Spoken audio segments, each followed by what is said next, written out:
சென்னை நங்கநல்லூர்ல நடந்த ராஜுடைய கொலை சம்பவம் பலருக்குமே அதிர்ச்சி ஏற்படுத்தினுச்சு. அதுவும் அவங்களுடைய கணவராலேயே அவங்க கொலை செய்யப்பட்ட விஷயம் தான் பேரதிர்ச்சி கொடுத்தது. அண்ட் இவங்களுக்கு 2 மகன்கள் இருக்காங்க. அண்ட் அவங்களுடைய மகன்களின் தற்போது நிலை குறித்து ரொம்பவே உருக்கமாக பேசியிருக்காங்க நடிகையும் மாடலுமான நான்சி. அவங்க ராஜுடைய நெருங்கிய தோழி.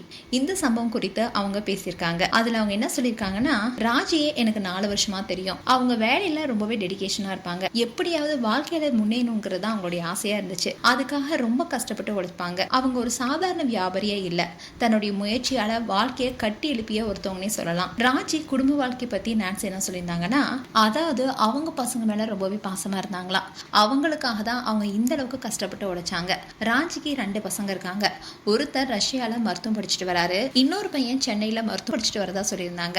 இப்படி இருக்க சொல்லதான் ராஜி இருந்ததுக்கு அப்புறமா ராஜியுடைய பையன் தனக்கும் ராஜிக்கும் பொதுவான ஒரு நண்பர் வீட்டுக்கு போனப்போ ரொம்பவே உடைஞ்சு போய் இருந்தாராம். என்னுடைய அம்மா இருந்த அந்த நிலையை பார்த்தது என்னால மறக்கவே முடியல.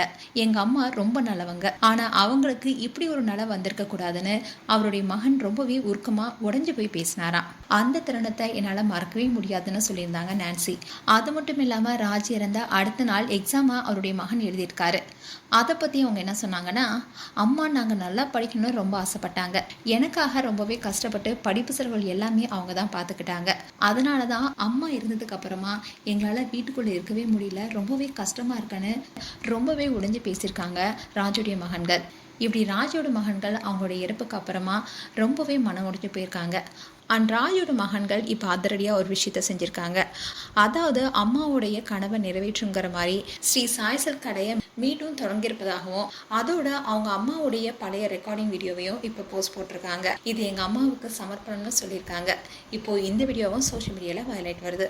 மேலும் உங்களுடைய கருத்துக்களை கமெண்ட் செக்ஷன் சொல்லுங்கள். இது போன்ற வீடியோஸை பார்க்க நியூஸ் தமிழ் கிட்ஸனை சப்ஸ்கிரைப் பண்ணுங்கள். மறக்காமல் நோட்டிஃபிகேஷன் பட்டனை கிளிக் பண்ணுங்கள்.